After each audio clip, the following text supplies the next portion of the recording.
City Manager Benoon. Here. Superintendent Sanchez. Here. And at this point, if I can have everybody stand for the Pledge of Allegiance. I pledge allegiance to the flag of the United States of America and to the republic for which it stands, one nation, under God, indivisible, with liberty and justice for all.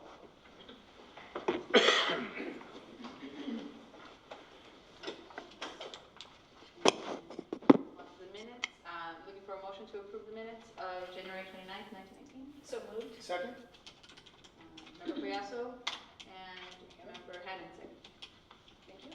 Oh, and we're going to vote by hand, so we can take a vote.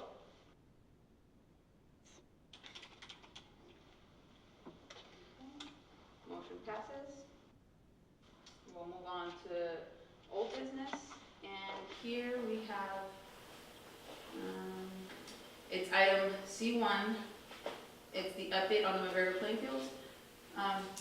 Superintendent Sanchez? Sure.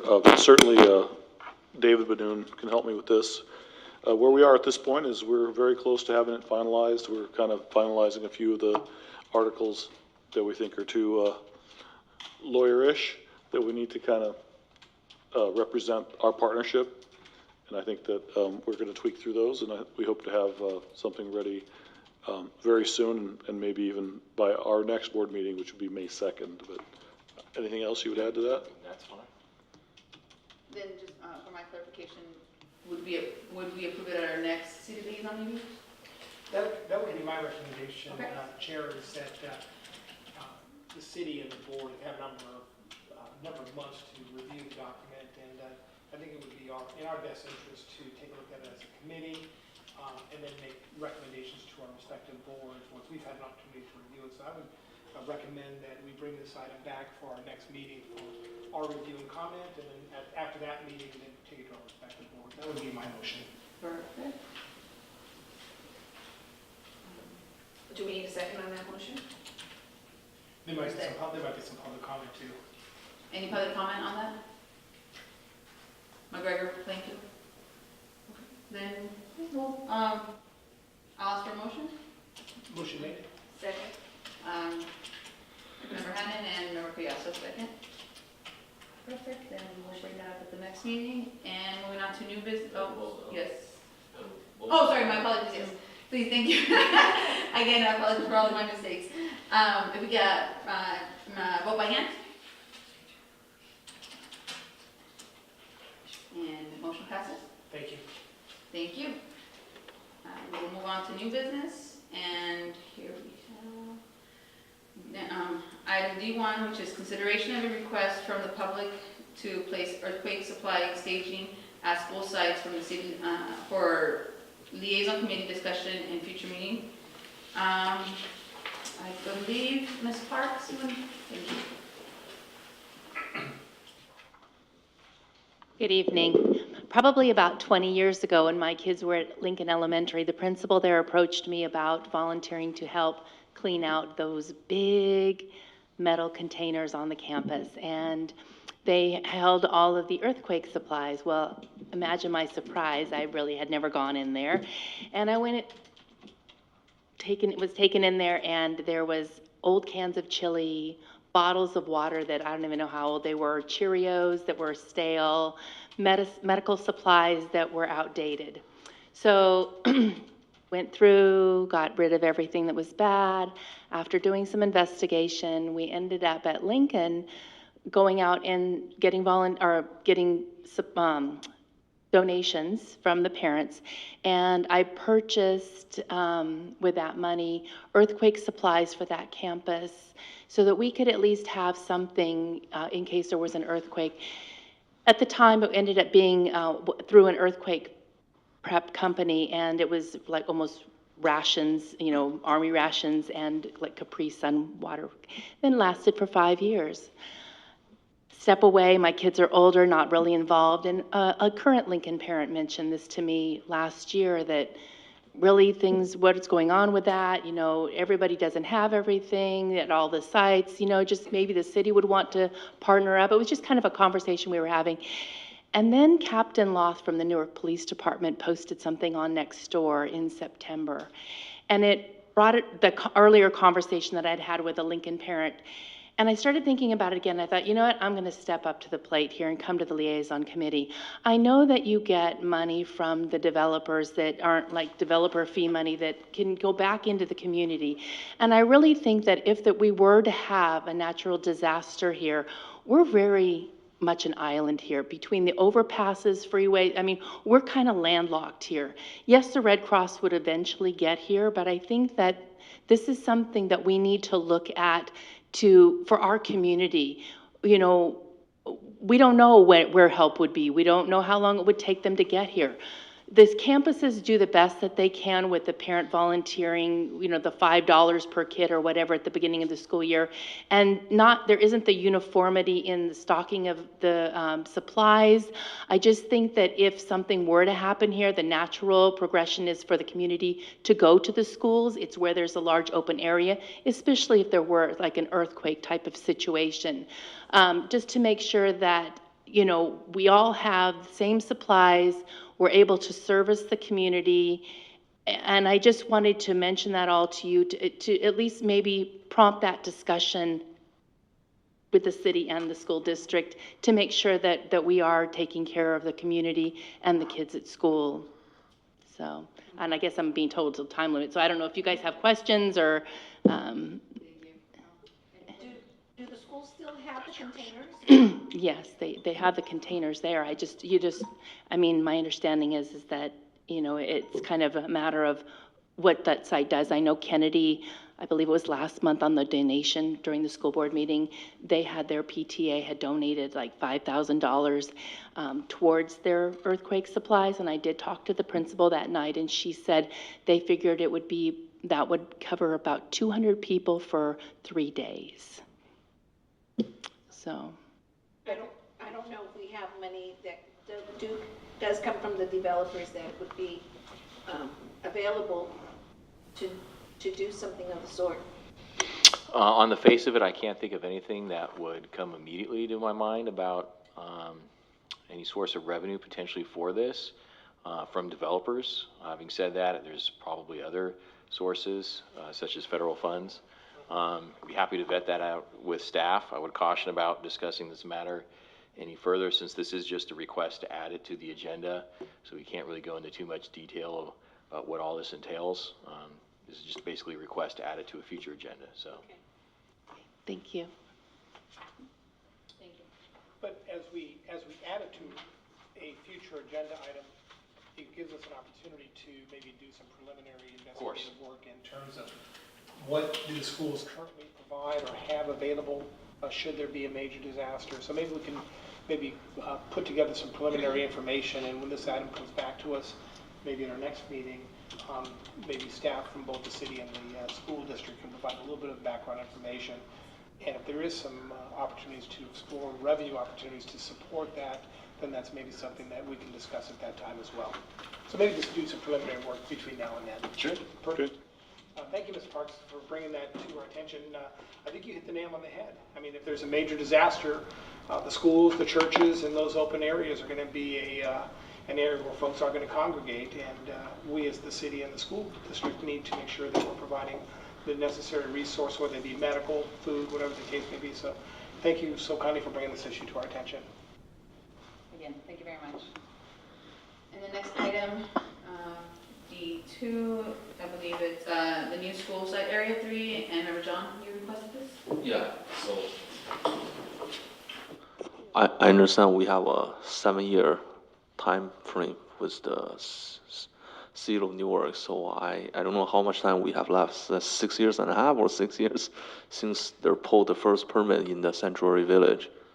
And I just want to know what are the options that the school district can explore when it comes to whether building a new schools or the size of the schools, and so for that piece of land to be granted to us. So my understanding is it has to be a public school for us to get that piece of land, right?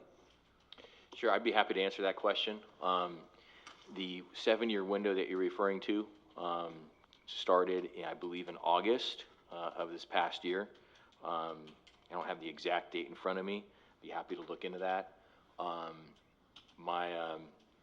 This, just for background, what we're talking about is a development agreement that was signed by the city of Newark and the developer back in 2015.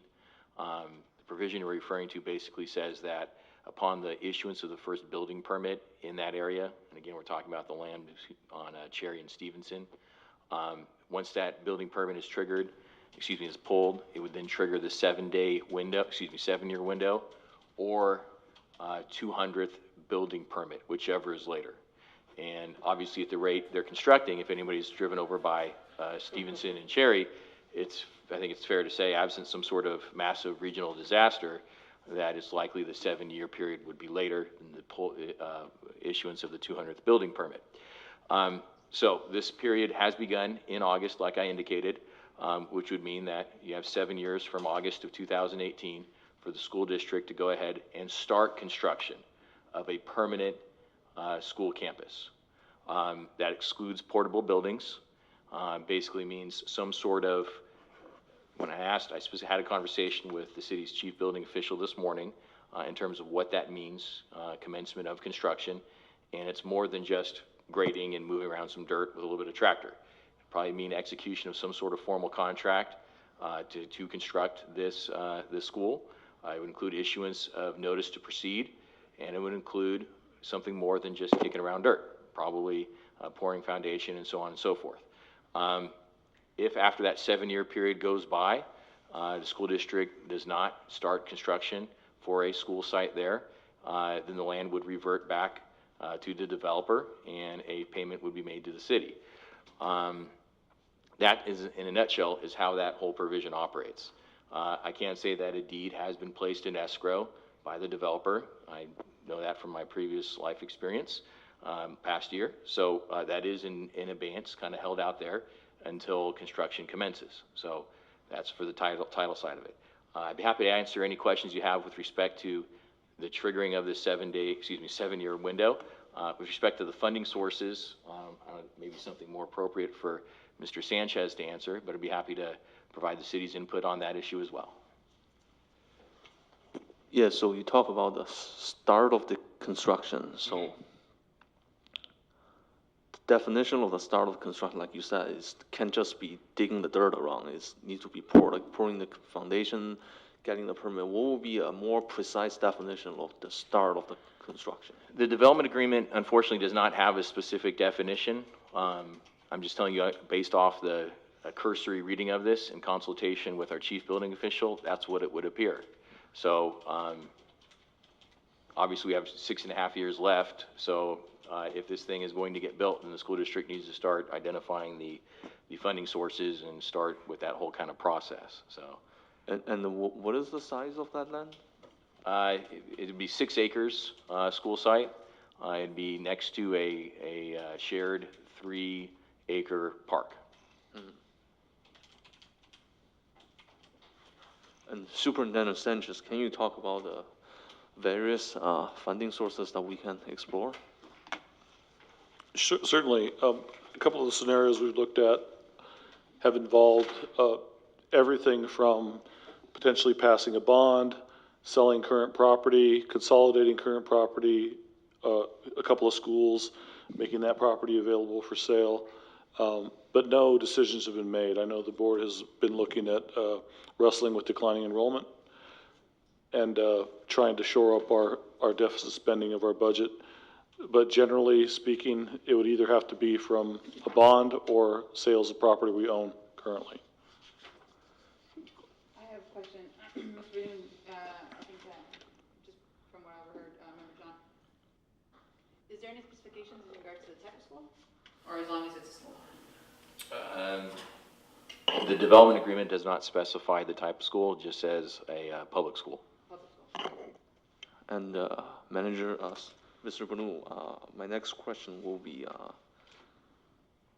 if we want to ask, or like Superintendent, if you can answer the question, if you want to estimate on that 6-acre land, what will be the construction cost, and including the labor material, looking forward in 6-7 years, given the rising cost of construction, what will be a rough estimate by then that the construction cost of a school building? Want to guess? I can guess. Go ahead. Well, you tell me how close I am, or if I'm wrong. Anywhere between 45 to 60 million, Ooh. 45 to 60 million? Okay. depending on what configuration. If you do an elementary, closer to 45. If you do a K-8, it might be closer to 60, depending on what you're doing at that site. And- You have to go vertical. And given the 6 acre land, how many students do you think, what will be the human capacity in that area? Staff plus students? Well, depending on the scenario, if you build let's say a K-8 model, which we've discussed in open public, a K-8 model would probably plan to accommodate around 800 students in that configuration, but probably not, generally with that much space, probably not more than 1,000 students. And Mr. Banu, what will be the density limit on that piece of property? The school site? Yeah, because the superintendent said if it's an elementary school, it might just be 1 story. If it's a K-8, then it will probably have higher density, or like maybe more floors, what you're talking about, or second floor, third floor, or? I would have to review the development agreement in more detail. I don't think there's anything that spells out in the development agreement in terms of the restriction on the setbacks of the school, density, and so on and so forth. Assuming that's not the case, then our general municipal code would follow. I'd be happy to review that and get that information back to you. But if we go back a moment, earlier, I apologize for misspeaking. It is 6 acres of land for the construction of an elementary school. So I see. it's not any school, it's an elementary school. Okay, I So see. just to make that clear.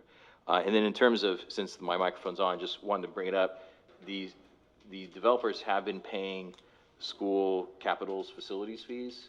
So every time that a building permit is issued, the city requires the builder to make payment for those fees, which, talking about a $50 to $60 million school site, it's not going to be a huge chunk of change, but based on the schools within, based on the homes within Area 3, the Cherry and Stevenson area, what we now call Sanctuary, my estimation would be $4 to $5 million, 4 to 4.5, probably closer to the $4.5 million front.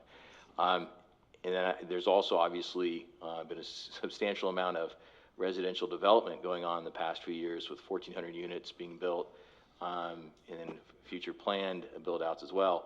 I don't know what the financial status of those accounts are with the school district, but that's also obviously another potential. When you talk funding about source. the 1,400 units, are you referring to Area 2, the Bayshore TOD zone, or?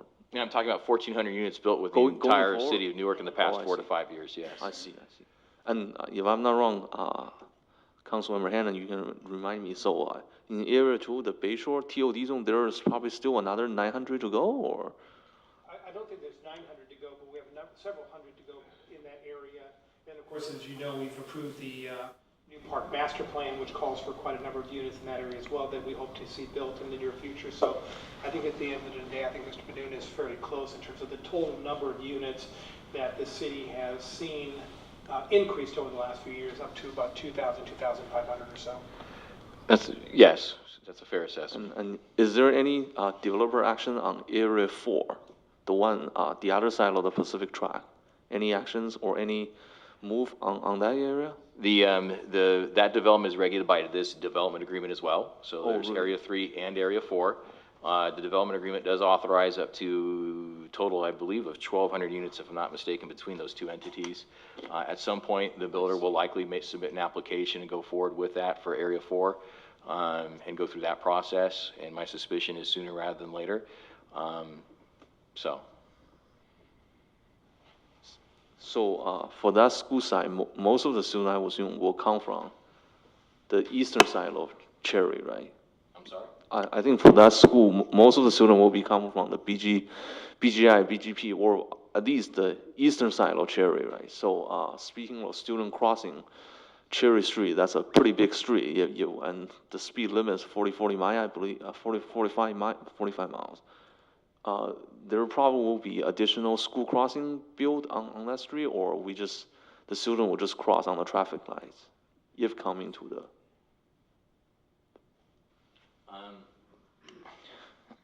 Trying to jog my memory on that tentative map, but there is an access point off of Cherry, so it would be you pull into the development, make a right if you're heading southbound on Cherry, turn into that development, and it'd be on a parallel street, within close proximity to Cherry. And I believe this was something that was discussed administratively in terms of the location of the school. At least that was my understanding. I was obviously not part of the City of Newark administration a few years ago, but that was my understanding.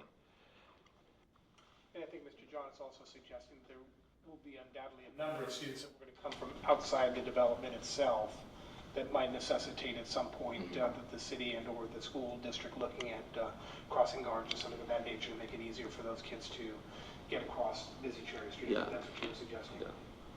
Are we going to have a light right at the entrance where, so that would probably be where the cross guard would be? Right.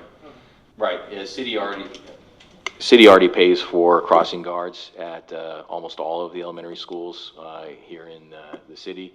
I can't imagine the city would have any objection about adding another location. Would it be and I know you don't have the developer agreement in front of you, so I Do. oh, you do? I do. Would it be a benefit for the city and the school district, because there does seem to be some ambiguity in the language as to when the 7-year period has arisen in terms of the permit issuance or the construction issue? Would it be of benefit for the city and the school district to maybe develop some language that's a little bit more concise and clear as to what that date is in terms of actual construction? Would that be a benefit? So there's no ambiguity with respect to the start of that 7-day, excuse me, I keep saying 7-day, I don't, 7 maybe because, you know. Hey, the Lord did the. That's what I was thinking, I don't know. If that's the case, it's not hard to build a school within 7 days, I don't know. So, but there's no ambiguity with respect to the start of Right. that 7-year window. That much is clear. In fact, the city did issue a letter to the school district back in August indicating that the 7-year window Had started. has commenced. With respect to any ambiguity in this contract, it would be nearly impossible to go back and renegotiate that. What had happened was, city signed a bunch of transfer agreements with all the developers. That land has, that area, sanctuary development, has 3 different developers there, and then there were folks in between. So they all signed transfer agreements, so we'd have to go back to each and every one and ask them to clarify that. The obviously good news is that we have 6.5 years left to come up with some sort of game plan, finance, go through the construction process and whatnot, which the biggest hurdle is obviously the financial aspect of it, so. Yeah, just to certainly speak from the city's perspective, we want the school to be built. I mean, that is certainly our goal as well. We'd love to see another school, especially in that part of Newark, because we don't have a lot of school facilities down in that end. So we would like to see the school built, and that's, I think, why we negotiated with the developers for such a long period of time, you know, for that construction to begin. I mean, because we want to see that school being built at that site. I have a question for Superintendent, and even Mr. Badun, if it's easier for you to answer that. But when it comes to elementary school, is it either or? Is elementary defined K through 6, or does it also qualify K through 8? The development agreement is silent as to the definition of elementary. Okay. Okay. I can't imagine there'd be any objection from any developer if there was, 2 extra grades added on. Yeah. Okay. That's fine. Thank you. Any further questions? Might just be a suggestion that you provide Mr. John, if he hasn't seen a copy of the letter that we provided to the school board showing that I provided that to the board. I could send it again, however. Thank you. I provided it the day I got it. So. It's been since August, so I'm sure it's buried in email. Okay. And would there be any public comment on this matter? Yes, bye, please. Thank you. Since it's invited, I said I'll say a few words to it. So I think it's very important that, while the city has been very generous in negotiating this land for the school, I think the district also has to look at if it's a viable option, because our enrollment in the last 10 years has gone down 14%, which means that with the school district with the highest shrinkage in Alameda County. And, you know, it's always a question, how can you justify building a new school while you might even consider closing some schools? There's some moral matters there. So, you know, I think it's very important for, you know, if you're a school board member, to wear your school board hat. And I understand if I were in the city council, I would say the same thing. I say, that's good, build another school, modern, and, you know, it's good for the city. But I think the priorities for school board members are a little bit different. You know, you have to look at equity, which is very important. Are you going to provide the same level of services, the same level of buildings for all the students in Newark Unified? So, and then of course the matter is, how do you get the money? You know, are the citizens prepared to, you know, put down the money, knowing that our district has been shrinking? So I think there's some questions to be answered, and I think it would be very important to engage the community and really understand what, as a community, we want to do before we kind of get too much ahead of ourselves and start talking about stoplights and things like that. So, thank you. Thank you, Mr. Newt. Any further? Okay, thank you. Then we'll move on to D3, and it's, we have a presentation here, and it's for the Children's Innovation Center. And Ms. Shanti Balaraman, Yes. I think, is going to present. Yeah. And I believe you have 15 minutes to present. Okay. Okay, thank you. Yeah, thank you very much, and good evening, everyone. So Children's Innovation Center is a program of Green Kids Now nonprofit organization established in 2009. It was founded by my son, Pawan Gowda, when he was just 8 years old. Our mission is to build responsible innovators and change makers. Most of the problems we are facing today is because of irresponsible innovations, and it is time to bring back responsibility into innovations.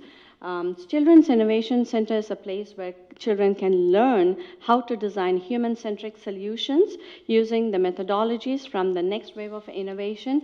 So these solutions would not only help grow our economy, but would also benefit humanity and the planet.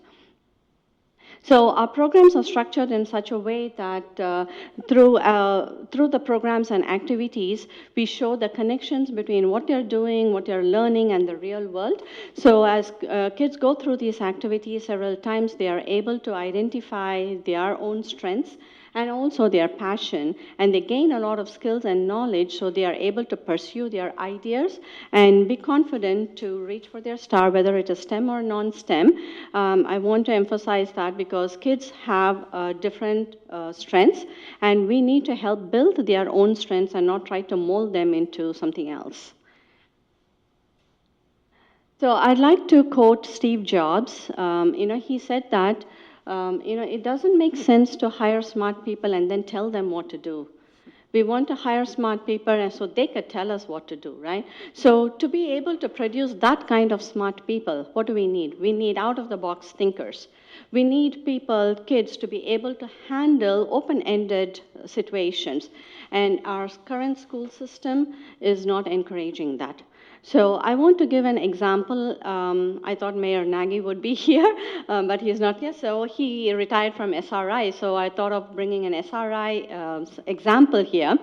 So SRI and NASA actually together, they developed a tool where it will enable students to use data from the satellite to do research. So they actually shared this tool throughout schools, throughout the nation, and educators and students were very hesitant to take it on because it was too open-ended.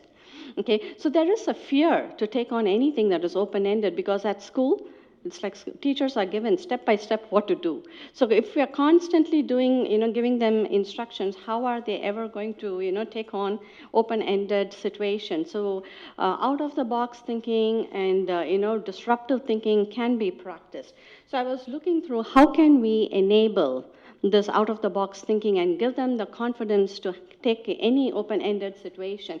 So when we came to know about that, a group of kids from Green Kids took on that challenge. They actually used the data using those tools, and they, two seventh graders, middle school and one high schooler, they actually did a predictive model to predict flash floods in California, and their paper was published in SRI. And here's a letter from SRI, which you can read it. So it is possible if we empower our students and teach them the methodologies, they can take on any open-ended situations. So I created this transformative education teaching model. The core to be an out-of-the-box thinker is curiosity. Why are kids losing curiosity as they grow? When they are a toddler, they keep exploring the world around them. But what happens when they reach middle school and high school? Why are they completely, losing the curiosity? Curiosity is the basis, is the base for even creativity, for every skill, beyond that. So if we are losing that, it's something that we need to, think about. So how can we bring that back? So using this teaching framework, I'm trying to rekindle their curiosity back, trying to help them to explore. To explore, they don't have to travel too far. You can explore things where you are, right there, around your home, in your school, wherever you are. You can learn to explore, to make observations, and then we need to know how to ask questions. And the activities help the kids to evolve the questions. Evolving their questions and seeking answers is something, it's a very important skill they need to know. And after they gather all this information, that is when they try to brainstorm and see what can I take from my observations and make it into a project. So kids practice as they go through these framework, through all the courses. They practice disruptive thinking. And yes, technology, they use technology as a tool, but the core for this emphasis is making them think, be strong thinkers. So they should know when and how to use the technology. So I'd like to present to you an Emerging Innovators program. It's a very comprehensive program.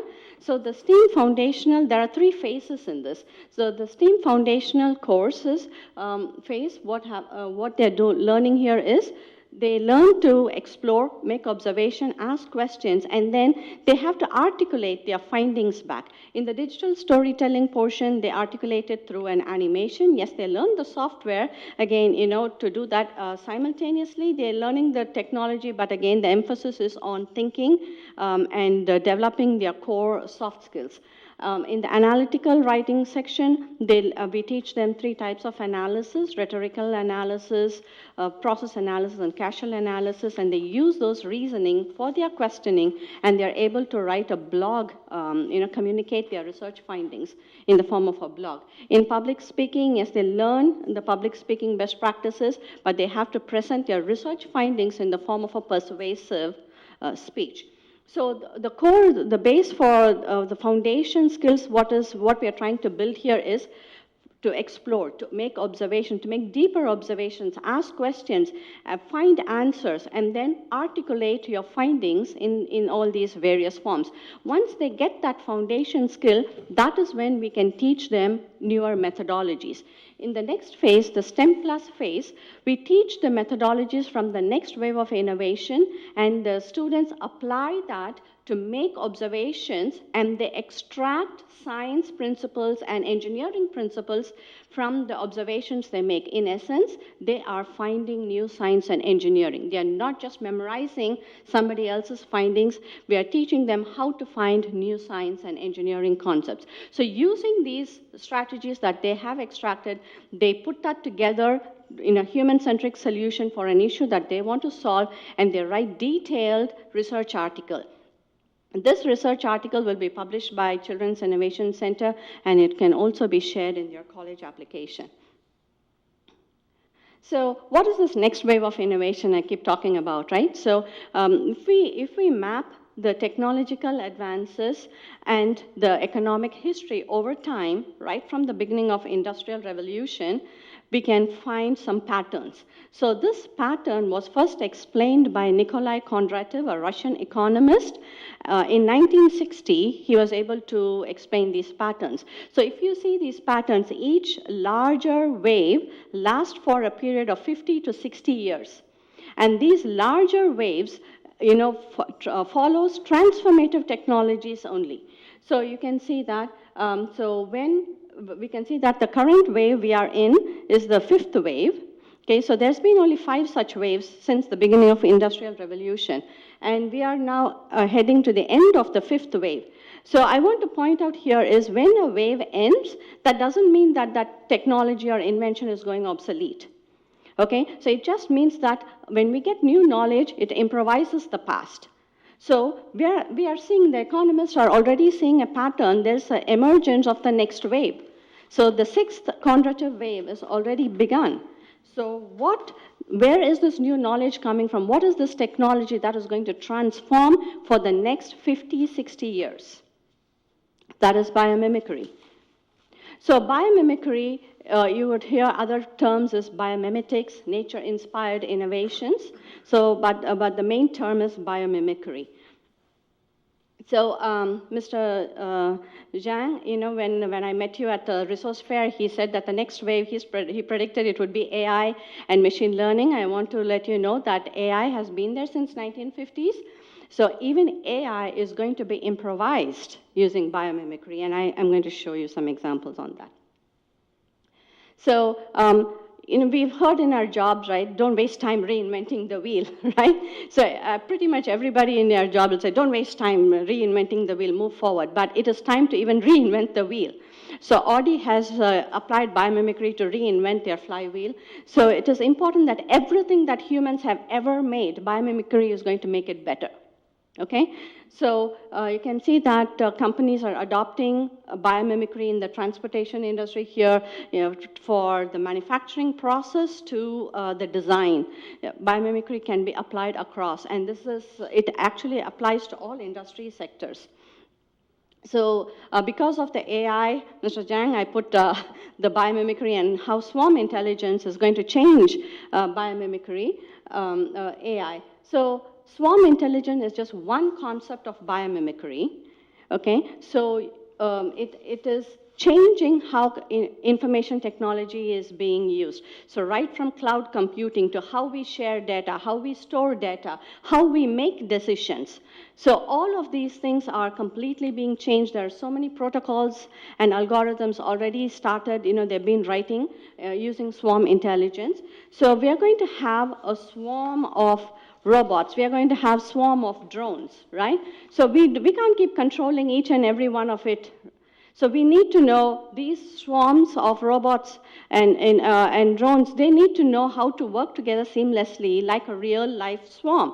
So researchers are studying real-life swarms, extracting their communications process and strategies and converting them into algorithms and protocols. So this is what is helping artificial intelligence, machine learning, or robotics in so many fields, even cloud computing, data storage, everything, making it even better. So this is not new. It's already been there for a decade. And you can see there are conferences specifically on swarm intelligence that is already in its 10th year and 11th year. So it's been there for a very long time, and it is becoming mainstream now.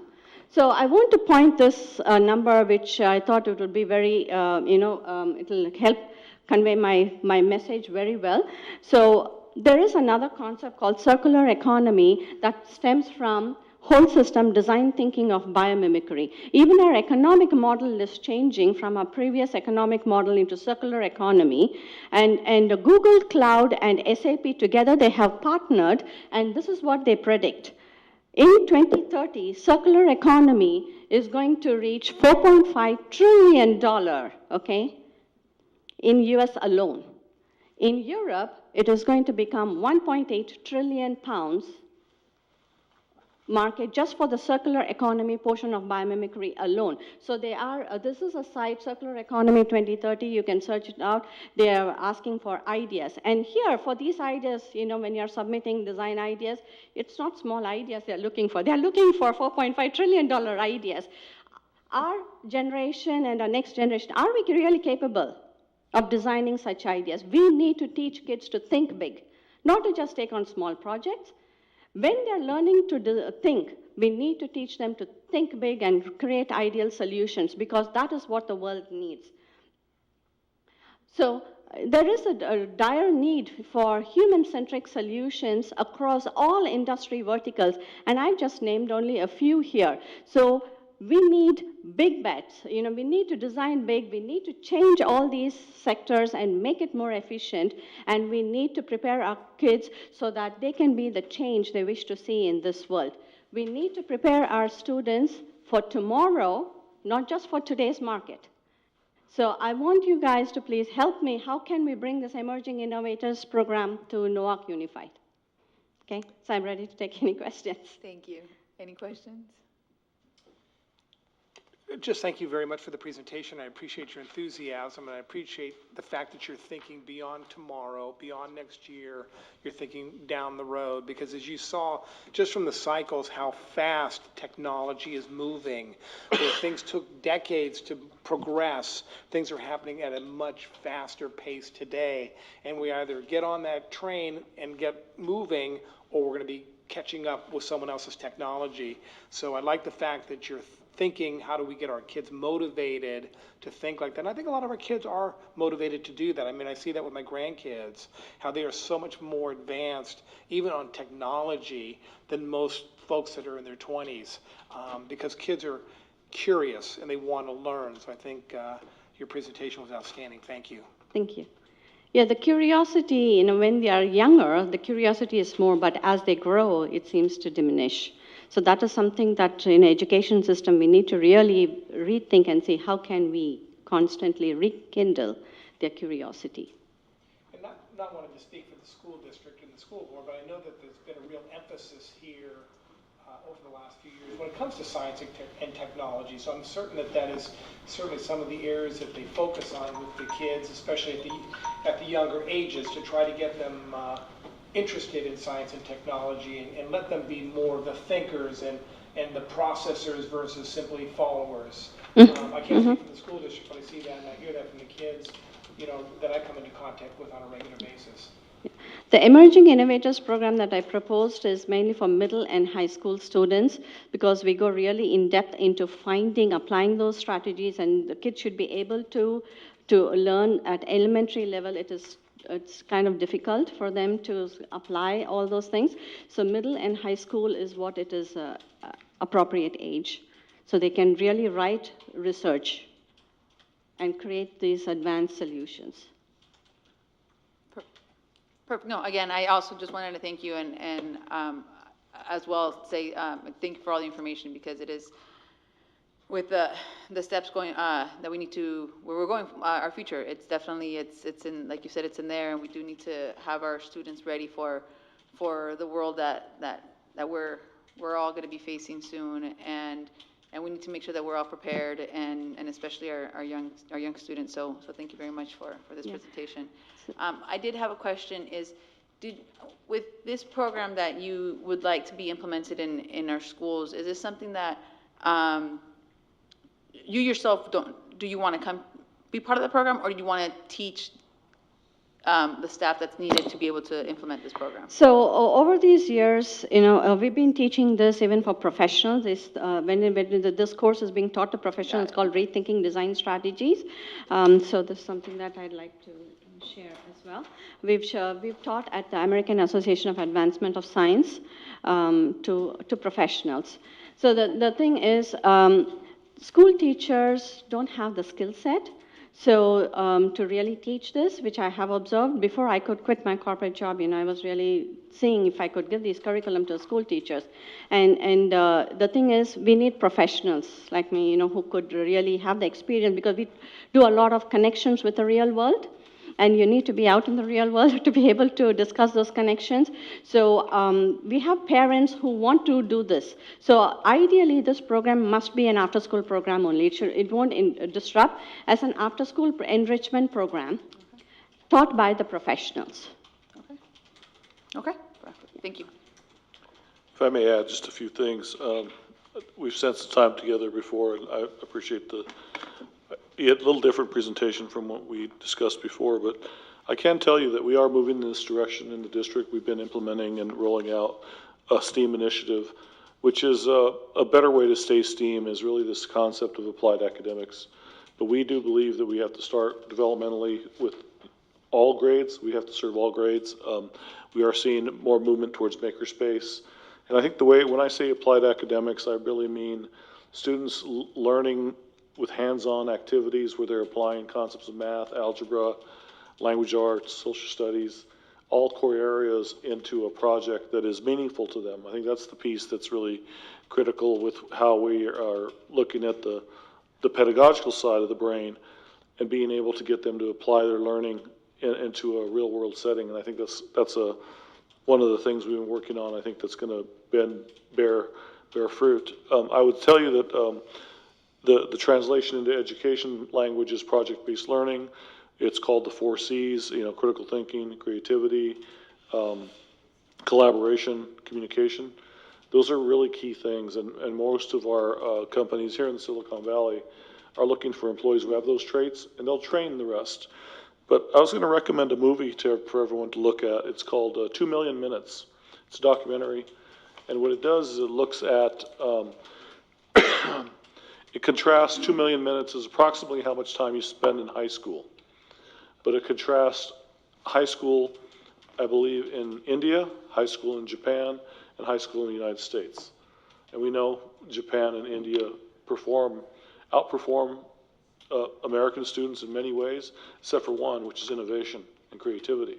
So finding that blend of those three things in the right way kind of leans towards the validity of this kind of approach. But so I just wanted to share that it just takes time, and we're working towards it. And we saw at a recent Board of Ed meeting some makerspace projects that were kind of fun, and I think it's really starting to build some momentum, and I'm glad to see that. Getting kids excited about learning. And I think the thing I would say as an educator is it has to be meaningful for the child, not just for the adult. And that's something that we're trying to get through to everyone so that we're clear about what intrinsic motivation means, and that's meaningful for the child. Student, I should say student, sorry. Thank you. Any further questions? Can Yes, of I course. add on the makerspace thing? I want to add the experience from China and other places. Makerspaces actually teach you to think within the limitation. Tools are given to the kids, materials are given to the kids, and they're asked design within that. So when they're learning to think, you're already starting to think only within that limitation. But when we look into the market, like $4.5 trillion idea, you need to think bigger. So kids first need to design an ideal bigger solution and then give them the tools, then they will know exactly where they're compromising. They should know where they're compromising. Before they could learn big thinking, makerspaces are restricting. That is the negative thing from makerspace that we need to learn from the failures in other places. Because I had some delegates from China visit my place, and they were telling all the failures, what is happening in makerspaces and why it is failing. It's exactly because it is restricting kids to think within that. So when they're learning to think, let's not restrict. First, let them teach to design big, and then say, this is what you have now. How can you design your solution with this? Then they will know where to compromise. I've compromised my design like this. So they need to know to identify the need, not just I need the solution, but within the solution, I need these things. So they need to know need is the mother of invention. So they need to know, identify the needs within the solution too. So let's help our kids to think big. When they're learning to think, let's not think that makerspace is going to do. We need to learn from the mistakes of the makerspace too. So please consider, how to incorporate the bigger thinking, and then also if they know that I'm compromising here, that is fine. But without knowing that, just throwing some tools and saying, think within that, create something within that, is not help preparing them really for the future. Understand. Again, thank you very much. Thank you. Oh, one more Yeah. question? Yeah, so obviously, thank you for your presentation. And just like Councilmember Hanna mentioned, is we see not just the scale of the transformation, but also the rate, the speed of the transformation. So I remember in 2012, when I first moved to Newark, at that time, if you look at the 5 biggest US companies by market cap, you will still see the traditional industry player like ExxonMobil, General Electric, sometimes Procter & Gamble, Walmart certainly is top 5. So just 7 years later, you look at today's 5 biggest company, Apple, Google, Amazon, Facebook, and Microsoft, all of them technology software company. Facebook is turning 15 years old today, this year. Google is 21 years old. Amazon is going to be 25 years old. So 3 of the 5 biggest companies are actually younger than the general public, certainly much younger than everybody here. So it just tell you, how could a company that's only how could a company that's only 14, 15 years old made it into the top 5, top 3 biggest company in this country if you only have 15 years old? And one of my priority when I first applied for this position is I really want to prepare our students, the next generation, for the new economy, at least making sure they're not being replaced by machine and technology. So my question for you, do you think it's even mathematically possible to educate a general public where the vast majority of them will not be replaced by machine, given the rate of automation and the rate of advancement in robotics? Yeah. So again, automation and robotics, AI is an enabling technology. So we need to understand what its capability. It is an enabling technology. What does it enable? It enables us to make faster decisions. It's going to help us improve productivity. But for what? What decision are you making? What are you going to do automate on? So, what productivity are you increasing? There is a larger solution. AI, machine learning, automation are pieces of the puzzle within that solution. So there is still, it's like, I can show, it's like in textile industry, there's, so many, with green chemistry is revolutionary. How do we do, dye things without water? How can we reduce all these chemicals? So there are so many ways where AI is used and sensors are used, IoT is used to get these sensors data to make decisions and to reduce things and to make it better, but then for what, right? So it is an enabling technology, but then there's still larger solutions, and there is a need for many, many solutions in all industry sectors. So, Bill Gates, in his annual letter, he said that there's going to be a New York-sized city coming up every month for the next 40 years. Think about the construction materials you would need. Think about all the things that you need. It is not just AI. So let's not get blindsided with just AI. AI is going to be a piece of puzzle, but there are larger needs. The world is developing in so many different areas, and we need solutions in every area. So you're not going to go run out of job. Okay, let us learn to think holistically and change everything. Everything we need to change, from what we eat, what we wear, everything has to be changed. Let's not assume that what we have been making so far is right. Thank you, Yannick, for your presentation. Very enlightening. Thank you. Thank you. Okay, I think at this moment, we're going to move on to public comment. Anyone? Oh, Mr. Noop?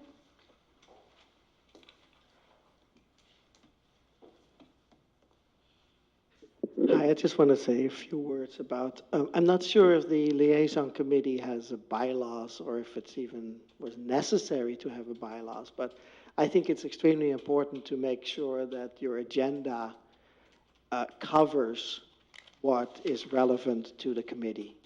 And when I think about the liaison committee, I think about, you got the district, you got the city council, there's issues with, roads, there's issues with grass fields, there's issues with construction, and, I think it's very important to keep the agenda relevant. Thank you. Thank you, Mr. Noop. Okay, if there's no further questions, I think we can adjourn. Future meeting date. Oh, future meeting date, okay. May I just comment on what Mr. Duke had to say? This really is a collaborative committee between the school and the city. We will create and develop ideas for discussion that impact both the city and the school district, sometimes together, sometimes more just informational. If there are ideas out there in the community from a school side or a city side that you think we should be discussing, certainly send an email to either Mr. Benoon or Mr. Sanchez, and we'll certainly put it on our agenda for future discussion. We don't have all the ideas as to what needs to be discussed between the school and the city, so if you have some good ideas out there in the community, certainly pass them on, and we'll certainly bring them to this committee for discussion. Perfect, thank you. And then we'll move on to future date. I don't, calendar. It will be probably early July. I don't know, August? April, May, June, August. July, August. It's usually August. And the city council is normally off in August.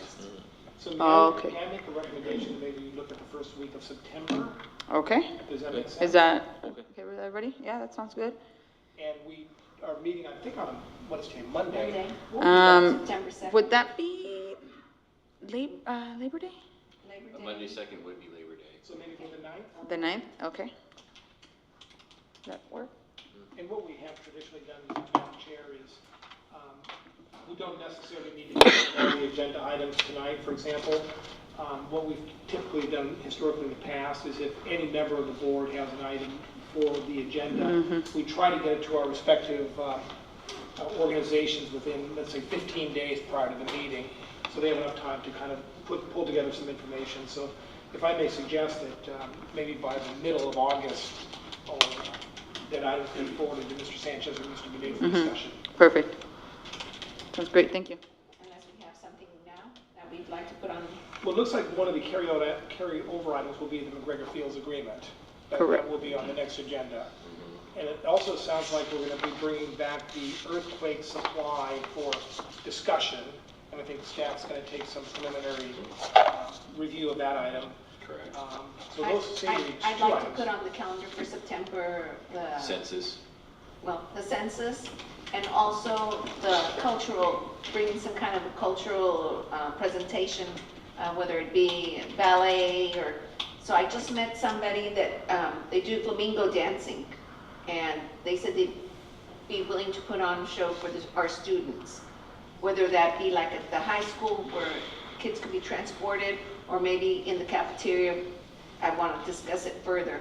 I know with Leticia Salinas, we had discussed about maybe she was going to talk to Logan, the director there for the Ballet Folklorico, to see about bringing them over to Newark for a presentation for the students. But I haven't heard from her, and you know, I'd like to bring something that would, something they haven't seen. I want them to experience something that would enlighten them to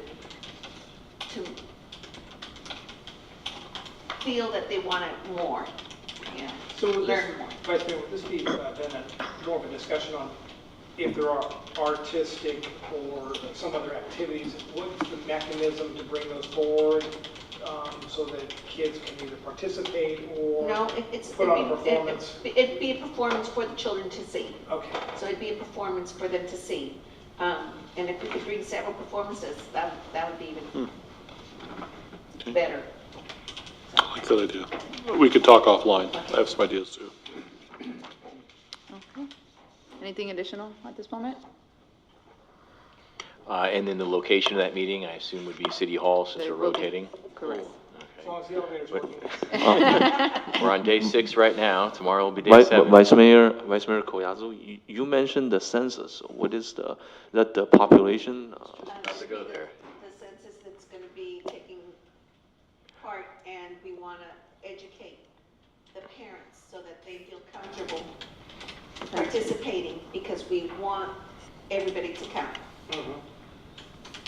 So we don't want people to feel like they Can't answer.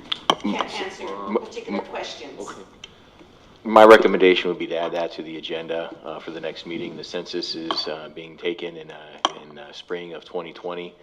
There's clearly a mutual benefit to make sure that everybody is counted in the census, as it impacts funding for CDBG funds for the city, as well as funding federal funds for the school district. So highly recommend that we add that on the agenda so we can discuss a coordinated strategy in terms of marketing and ensure that everybody is counted on that. And is there potential cooperation where you guys can promote the school district when you are counting the counting the people in the city? Promote promote to the residents that. Send their kids to the school district. Okay, so just to review, I believe at this point we have the McGregor Park, we'll be bringing that back, as well as the earthquake and supply census and a cultural presentation at this point. Okay, anything else? Then again, if anything does come up, mid-August, so we can send these items to be added to the agenda, which will be, meeting will be held September 9th. And if at this point we don't have any further, we can adjourn. It will be 6:36.